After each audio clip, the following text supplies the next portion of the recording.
Bom dia a todos, que a graça do nosso Deus seja sobre todos nós. Nós estamos passando por um momento especial na vida da Igreja Evangélica Brasileira, data esta em que as igrejas se reúnem para enfatizar uma mensagem central do cristianismo bíblico, a morte e a ressurreição do Senhor Jesus Cristo.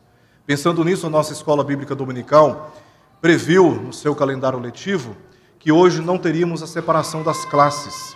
Estaríamos todos reunidos no templo para ouvirmos uma mensagem relacionada com este tema. E o tema que foi definido foi as 6 horas que mudaram o mundo. Eu quero convidar os irmãos a abrirem comigo o Evangelho de Marcos, capítulo 15. Evangelho de Marcos, capítulo 15. Leremos os versos 33 até o verso 41.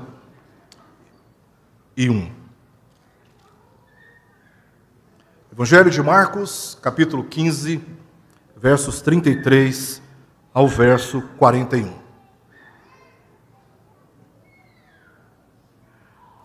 O texto da palavra de Deus diz assim: Chegada a hora sexta, houve trevas sobre toda a terra até a hora nona. A hora nona, clamou Jesus em alta voz: Eloi, Eloi, lama sabactani, que quer dizer: Deus meu, por que me desamparaste? Alguns dos que ali estavam, ouvindo isso, diziam: Vede, chama por Elias. E um deles correu a embebeder uma esponja em vinagre e, pondo-a na ponta de um caniço, deu-lhe de beber, dizendo: Deixai, vejamos se Elias vem tirá-lo. Mas Jesus, dando um grande brado, expirou. E o véu do santuário rasgou-se em 2 partes, de alto a baixo. O centurião que estava em frente dele, vendo que assim expirara, disse: Verdadeiramente este homem era o Filho de Deus. Estavam também ali algumas mulheres, observando de longe, entre elas Maria Madalena, Maria, mãe de Tiago, o menor, e de José, e Salomé, as quais, quando Jesus estava na Galileia, o acompanhavam e serviam, e além destas, muitas outras que haviam subido com ele para Jerusalém. Vamos orar mais uma vez. Senhor, nós estamos extremamente alegres e felizes neste momento, por estarmos na Tua presença e também na comunhão com o Teu povo, depois de um café da manhã tão enriquecido, tão especial que tomamos juntos. Obrigado, Deus, por esse momento em que aqui podemos também ouvir a Tua santa palavra, meditar nela e extrair as lições importantes que não apenas fortalecem a nossa fé em Jesus Cristo, mas que também nos orienta a resistir firmes nesta mesma fé contra as pressões deste mundo, até que o Teu Filho seja gloriosamente revelado nos céus para buscar o seu povo. Nós te pedimos que, na direção do Teu Espírito, essa palavra seja depositada em cada coração aqui presente e naqueles que também acompanham pela internet. Faça, Senhor, a Tua vontade entre nós. Nós, assim, humildemente oramos e te pedimos essas coisas em nome de Jesus. Amém. Meus queridos irmãos, a Páscoa, sem dúvida alguma, foi um importante rito na história do povo de Israel. Através deste rito, eles relembravam a cada ano aquele momento em que, quando estavam escravizados no Egito, Deus, com a sua mão poderosa, os arrancou de lá e os conduziu até a terra que havia prometido. Este foi um evento marcante na história de Israel. Hoje, não reproduzimos o mesmo rito, mas celebramos no contexto de culto a morte do Senhor Jesus e a libertação que ela promoveu a cada um de nós que cremos nele, quando estávamos escravizados pelo pecado, mantidos sob estado de condenação. É na ceia que nós verdadeiramente celebramos a Páscoa, pois não reproduzimos o rito judaico da mesma. Foi no contexto da Páscoa judaica que Jesus instituiu a ceia para que nos lembrássemos de sua morte e também dos seus propósitos redentivos, pois nesta morte o Senhor Jesus justificou diante de Deus todos aqueles que creem. Portanto, a morte de Jesus A mensagem que nós anunciamos é um dos fundamentos da fé cristã para a nossa salvação. O Evangelho de Marcos, ele é historicamente o primeiro dos evangelhos. Dos 4, foi o primeiro registrado cronologicamente. E trata-se de um registro biográfico de Jesus que teve como propósito original alcançar os cidadãos romanos. E por isso Marcos tem peculiaridades, tem características distintas de todos os demais evangelhos que nós temos no cânon bíblico. Marcos teve na sua intenção, ao registrar esses eventos biográficos de Jesus, de demonstrar como no final da sua vida terrena ele foi isolado, mas também estava determinado a cumprir a sua missão de morrer para salvar o seu povo dos pecados deles. Marcos nos traz esses registros para nos dar esta clareza de como Jesus perseverou, mesmo em face de todas as atrocidades que cometeram contra ele, a ponto de morrer a favor de todos nós que cremos. E como neste cenário Jesus foi isolado. Vejamos como Marcos traz essas informações para nós, olhando para o capítulo 14. Eu peço que os irmãos acompanhem, por favor. No capítulo 14, primeiramente, Marcos vai mostrar que todas as autoridades religiosas conspiraram contra ele. Jesus começa o seu sofrimento na direção da cruz, sendo tratado como uma pessoa suspeita de cometer um grande crime. Então as autoridades se reuniram e começaram a conspirar contra ele. E aqui nós temos, primeiramente, no verso 1 e no verso 2, a reunião dos principais sacerdotes, escribas e fariseus. Diz assim, verso 1 do capítulo 14: Dali a 2 dias era a Páscoa e a festa dos pães asmos. E os principais sacerdotes e os escribas procuravam como prenderiam a traição e o matariam, pois diziam, não durante a festa, para que não haja tumulto entre o povo. Agora, confira o que diz o verso 53, ainda do capítulo 14. Diz o texto assim, e levaram Jesus ao sumo sacerdote, e reuniram-se todos os principais sacerdotes, os anciãos e também os escribas. Agora o verso 55. E os principais sacerdotes e todo o sinédrio, que era o fórum jurídico dos judeus, e todo o sinédrio procuravam algum testemunho contra Jesus para o condenar à morte, e não achavam. As autoridades estavam numa movimentação de conspiração contra Jesus, mas não somente eles, os soldados do sinédrio também. Capítulo 14 ainda, agora o verso 43. Olha o que diz. E logo falava ele ainda, quando chegou Judas, um dos 12, e com ele vinda da parte dos principais sacerdotes, escribas e anciãos, uma turba com espadas e porretes. Não apenas as autoridades religiosas, mas também os soldados do sinédrio. E por fim, nesta conspiração contra Jesus, temos Caifás, o sumo sacerdote e chefe do sinédrio, capítulo 14 ainda, agora versos 63. Acompanhe, por favor, o que diz o texto, verso 63. Então o sumo sacerdote rasgou as suas vestes e disse, que mais necessidade temos de testemunhas? Ouvistes a blasfêmia? Que vos parece? E todos os julgaram réu de morte. Puseram-se alguns a cuspir nele e cobrir-lhe o rosto e dar-lhe murros e a dizer-lhe, profetiza! E os guardas o tomaram a bofetadas. Então, Marcos, primeiramente, nos indica que Jesus, nesse processo que estava correndo com a finalidade de crucificá-lo, as autoridades religiosas conspiraram contra eles. Pasmem, meus irmãos, não apenas estes que ocupavam cargos importantes dentro da religiosidade judaica, mas também os próprios discípulos de Jesus o abandonaram no momento mais importante da sua história. Olha o que diz, capítulo 14, verso 50. Então, deixando, todos fugiram. Quando os soldados colocaram as mãos sobre Jesus, assustados, amedrontados, todos fugiram e deixaram Jesus para trás, sozinho, isolado entre os seus inimigos. Pedro, um dos mais próximos discípulos, negou conhecê-lo 3 vezes, verso 63 do capítulo 14. Estando Pedro embaixo no pátio, veio uma das criadas do sumo sacerdote, e vendo a Pedro que se aquentava, fixou-o e disse, Tu também estavas com Jesus o Nazareno. Mas ele o negou, dizendo: Não o conheço, nem compreendo o que dizes. E saiu para o alpendre, e o galo cantou. E a criada, vendo, tornou a dizer aos circunstantes: Este é um deles. Mas ele outra vez negou. E pouco depois, os que ali estavam disseram a Pedro: Verdadeiramente és um deles, porque também tu és galileu. Ele, porém, começou a praguejar e a jurar: Não conheço esse homem de quem falais. Verso 72. E logo cantou o galo pela segunda vez. Então Pedro se lembrou da palavra que Jesus lhe dissera: Antes que 2 vezes cante o galo, tu me negarás 3 vezes. E caindo em si, desatou a chorar.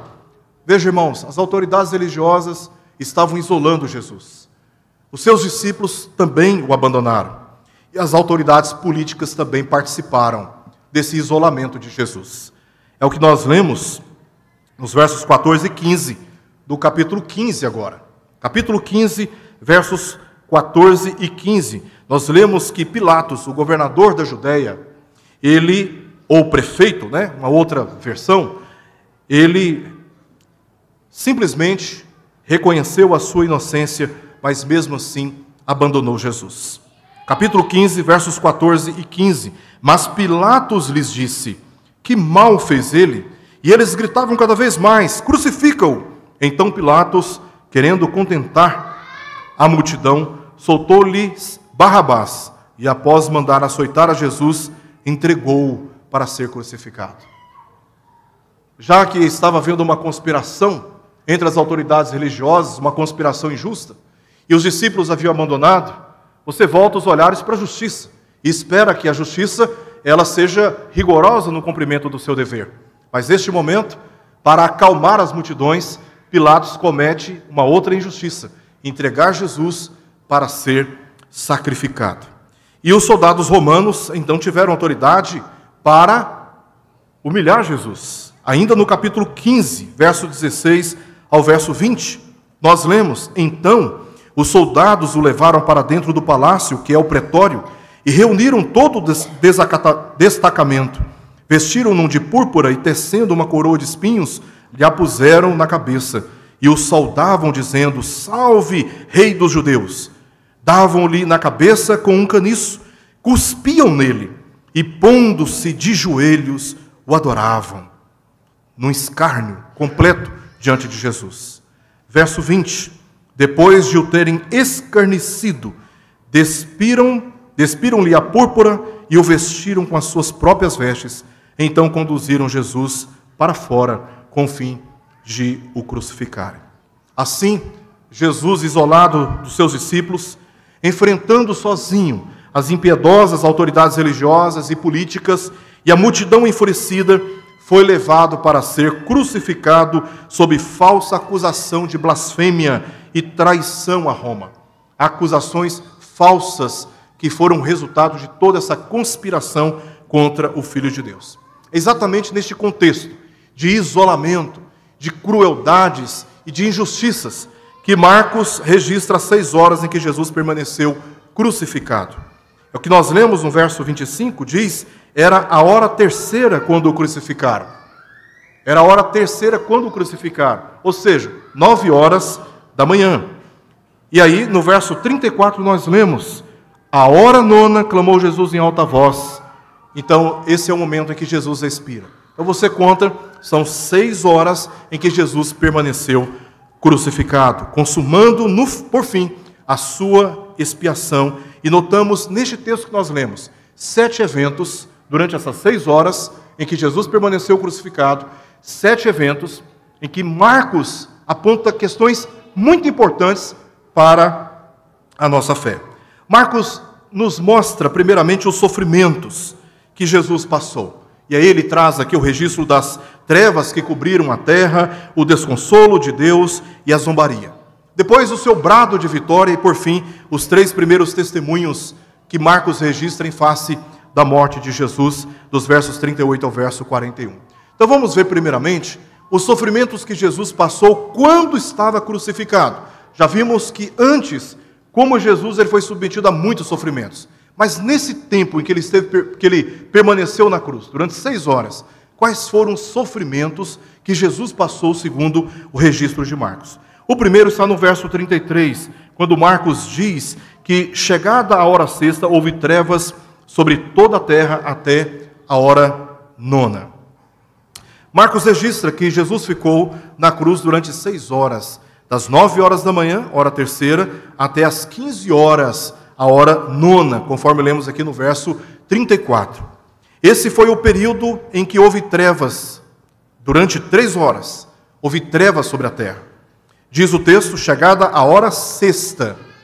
Então, das 9 horas da manhã até meio-dia, não houve trevas. Mas, de meio-dia até as 15 horas, houve trevas sobre toda a terra, diz o texto.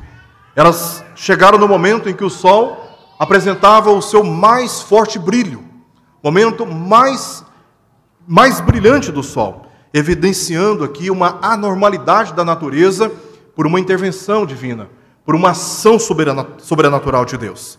E a extensão da terra, diz Marcos, diz que essas trevas cobriram toda a terra.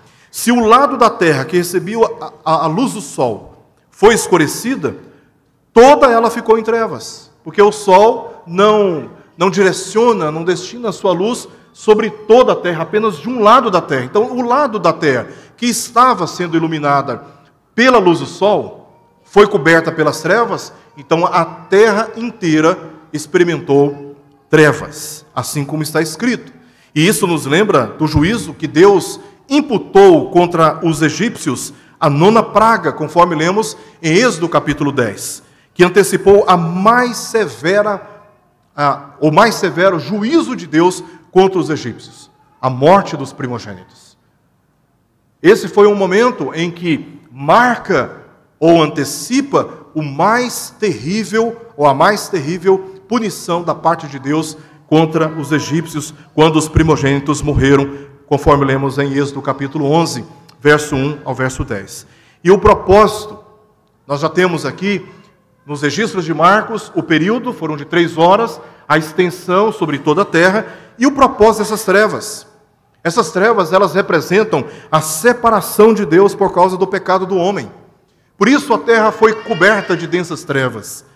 Em Isaías 53, verso 6, nós lemos: o Senhor fez cair sobre ele a iniquidade de nós todos. Aí lá no capítulo 59, verso 2, do mesmo livro de Isaías, nós lemos: mas as nossas iniquidades fazem separação entre vós e o vosso Deus.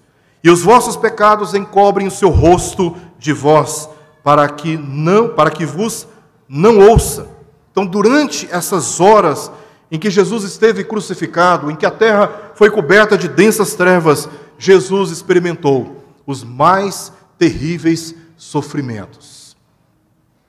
Por isso, no Getsemane, quando em oração, diz o texto que ele agonizava a ponto de transpirar sangue.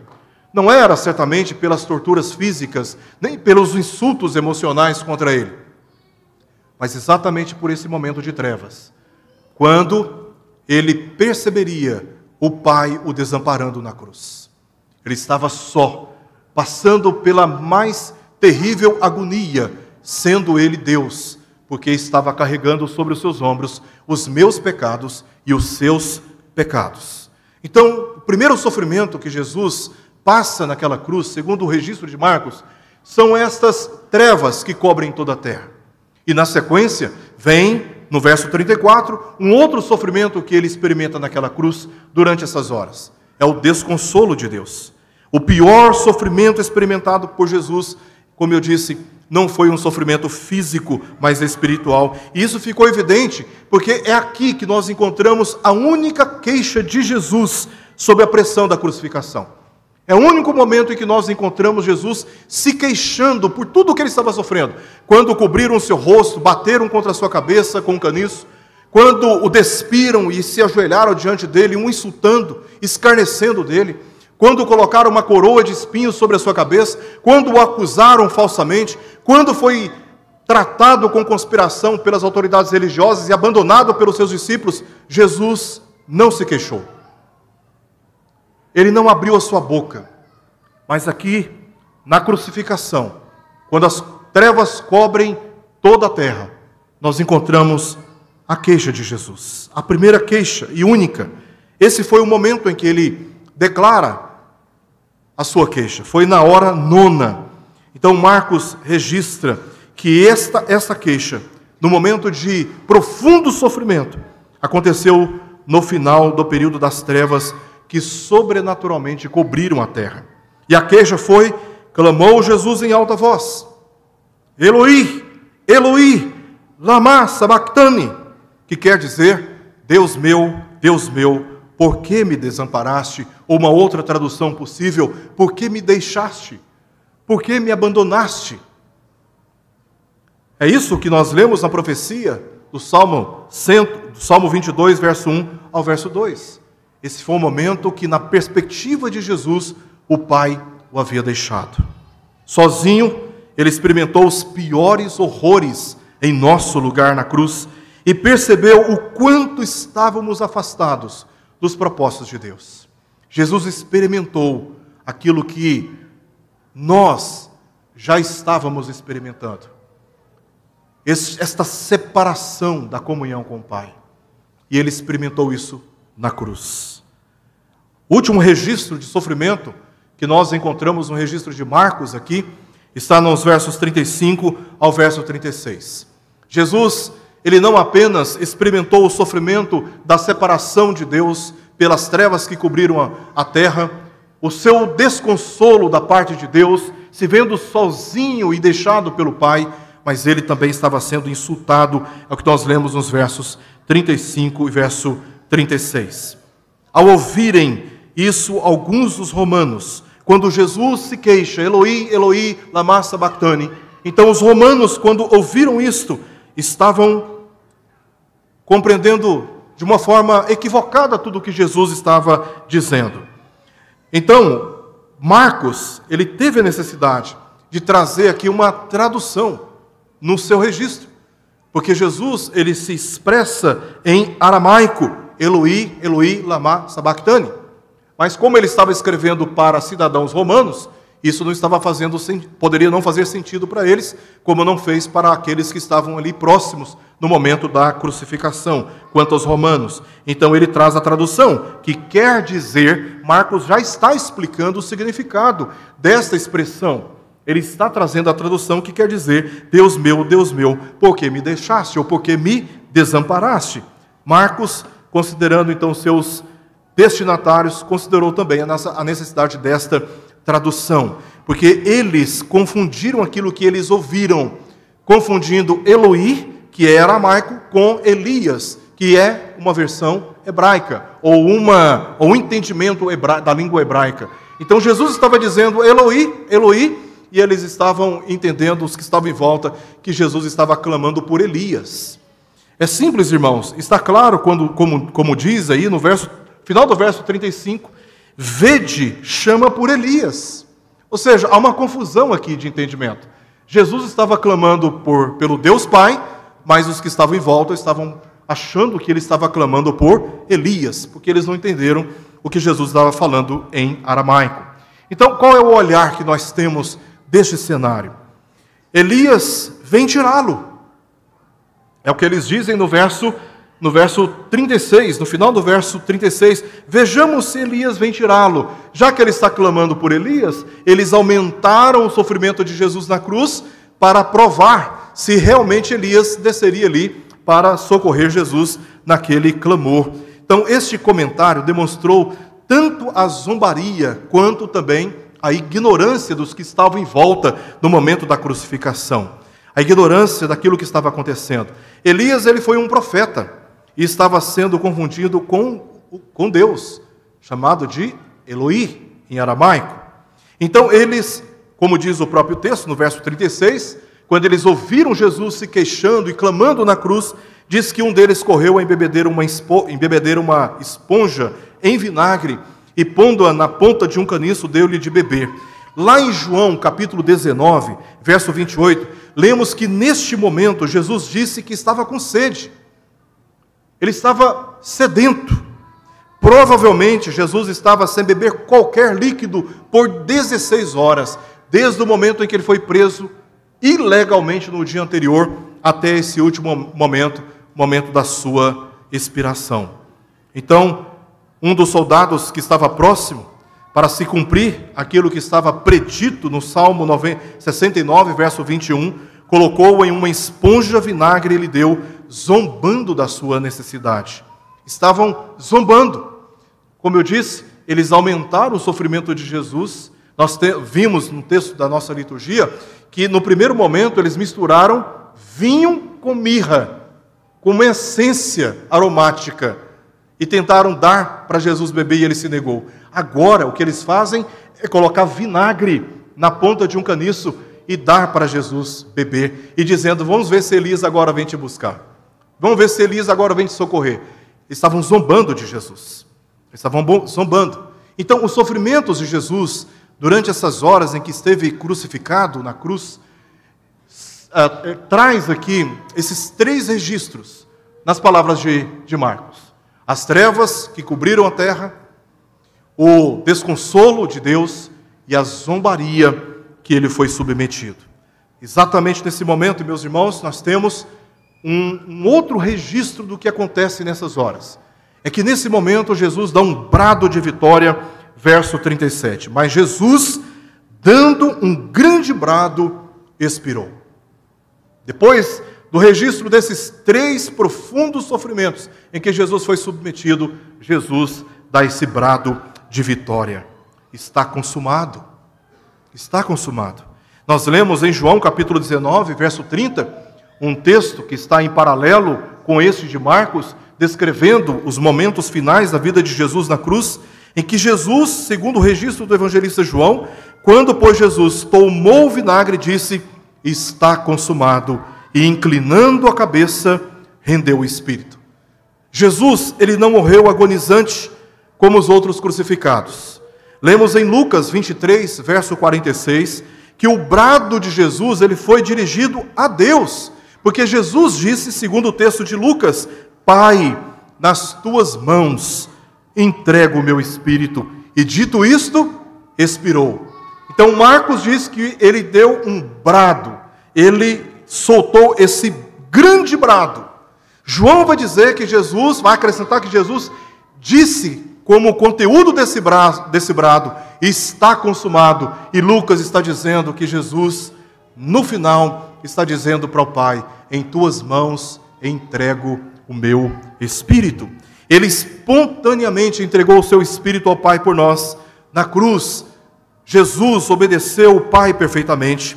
Na cruz, Jesus cumpriu a lei e atendeu à justiça de Deus perfeitamente. Na cruz, ele satisfez todos os antigos sacrifícios e conquistou a nossa salvação. Na cruz, ele se fez pecado para que nele fôssemos feito justiça diante de Deus. Na cruz, ele anulou o escrito de dívida que nos era prejudicial. Na cruz, ele quebrou os grilhões que nos mantinham escravizados pelo pecado. Na cruz, ele nos justificou de toda a nossa acusação e nos livrou da condenação eterna. Na cruz, ele expôs os principados e potestades ao desprezo. Na cruz, ele bradou, segundo o registro dos evangelistas: está consumado, está completado, essa obra está feita, essa obra definitiva está completamente terminada. Ele não bradou como um Marte derrotado, pelo contrário, ele bradou como um conquistador vitorioso. Ali na cruz, quando cercado por todas as formas de maldade, Jesus dá um grande brado, na verdade um grande brado de vitória, não um grande brado de um moribundo que estava numa condição de derrotado. Pelo contrário, quando Jesus expira, ele conquista toda a herança do Pai e nos concede gratuitamente o bem da nossa salvação e da vida eterna. Na cruz, quando Jesus brada, ele nos concede a salvação e a justificação dos nossos próprios pecados. Ele vence, ele triunfa. Ali Jesus está manifestando como fielmente ele cumpriu aquilo que ele veio para cumprir, mesmo em meio a profundos sofrimentos. Por fim, temos no registro de Marcos os 3 primeiros testemunhos relacionados com a morte de Jesus. E esses 3 primeiros testemunhos estão na seguinte ordem: verso 38, o véu do templo foi rasgado. Diz o verso 38, e o véu do santuário rasgou-se em 2 partes, de alto a baixo. Esse é o primeiro testemunho que Marcos nos traz com respeito àquilo que aconteceu logo após a morte de Jesus. O véu do templo, que separava o lugar santo dos santos, foi rasgado de alto a baixo, simbolizando que a morte física de Jesus garantiu um novo e vivo caminho à presença de Deus. Em Hebreus capítulo 10, verso 19 ao verso 20, nós lemos: tendo, pois, irmãos, intrepidez para entrar no Santo dos Santos, pelo sangue de Jesus, pelo novo e vivo caminho que ele nos consagrou pelo véu, isto é, pela sua carne. Quando Jesus morre na cruz, quando ele entrega o seu espírito ao Pai, quando ele expira, após este grande brado, o véu do templo se rasga, abrindo assim o caminho para que todos aqueles que creem em Jesus Cristo tenham livre acesso à presença de Deus. Esse milagre aconteceu exatamente no momento em que Jesus morreu. No mesmo momento, surpreendendo o julgo das tradições religiosas quanto à necessidade de sacerdotes e sacrifícios no templo. Agora já não há mais esta necessidade de um intercessor, de um mediador. Já não há mais necessidade de sacerdotes, já não há mais necessidade de levitas, já não há mais necessidade de sacrifício de animais, porque pela fé todos nós temos livre acesso à santíssima presença de Deus pela única e suficiente mediação de Jesus Cristo.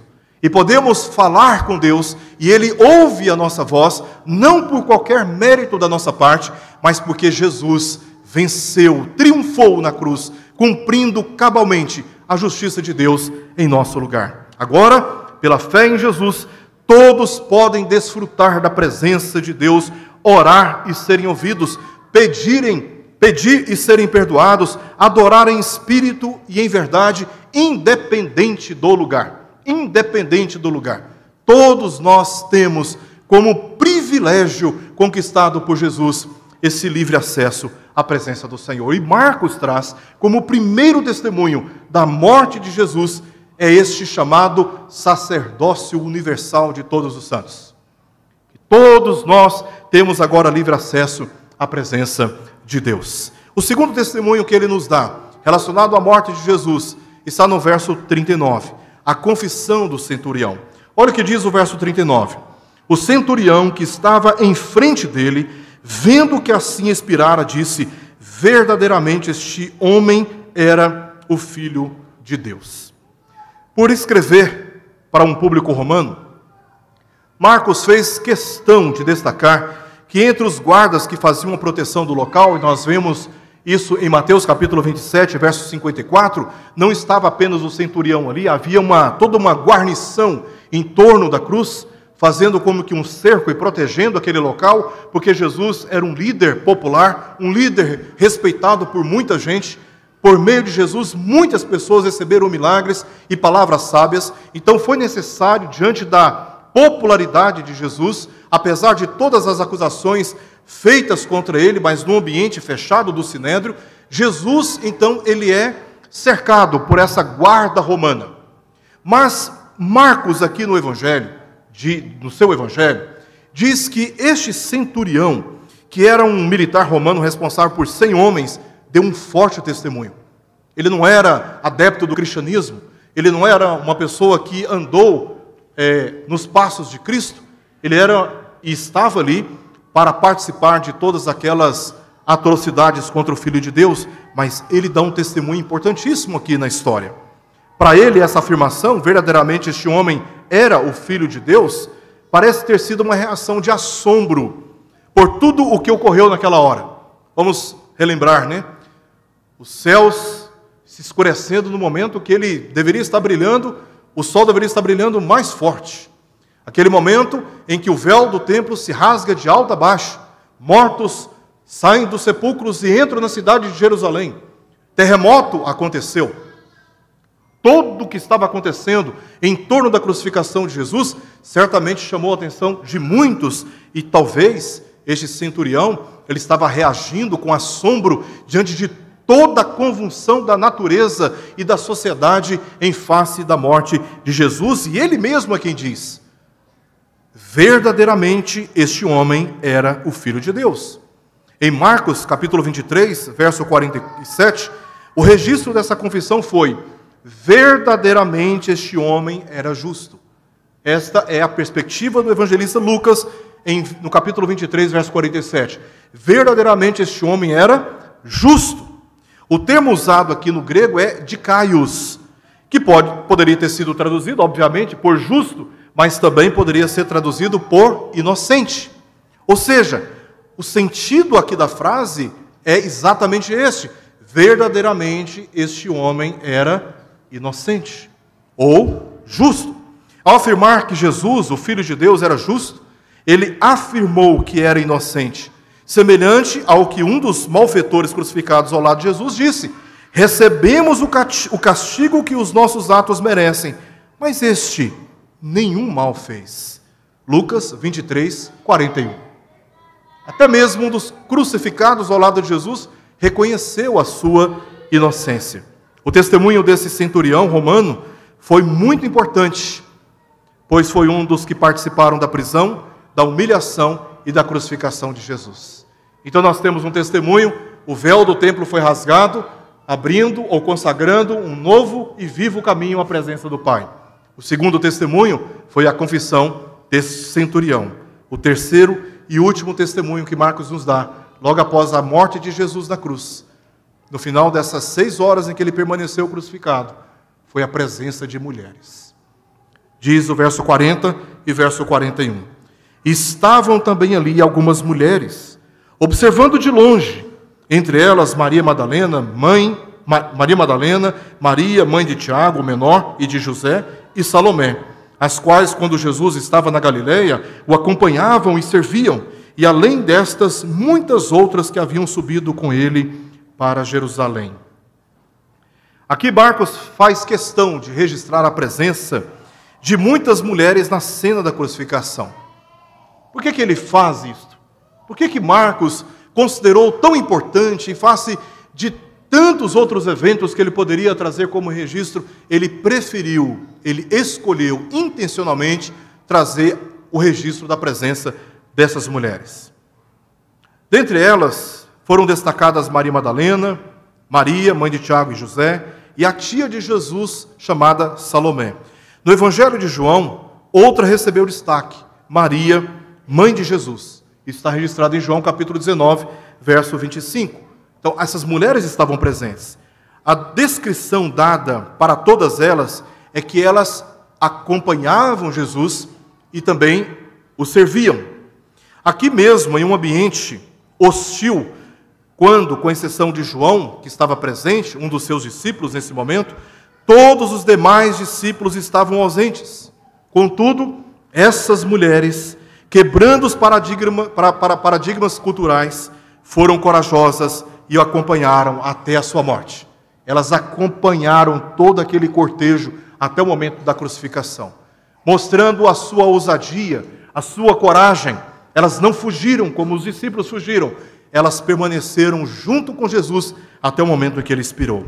A citação delas é acompanhada pela honra, mas principalmente pela força do seu testemunho, dado por elas na morte, no sepultamento, conforme lemos no verso 47, e também na ressurreição, pois as mulheres foram as primeiras a levar o testemunho da ressurreição aos discípulos que estavam dentro de um quarto fechado, com medo de serem presos.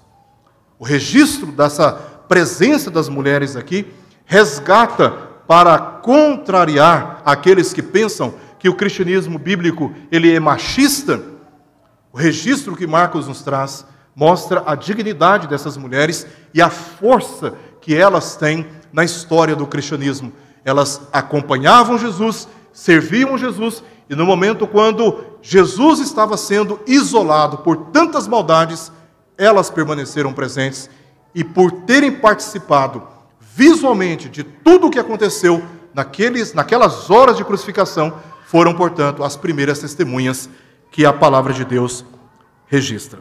Eu quero terminar trazendo apenas 3 reflexões ainda sobre esse episódio das 6 horas em que Jesus permaneceu na cruz do Calvário. Primeiramente, celebrar, meus irmãos, a ceia com o entendimento correto do seu significado para a nossa fé.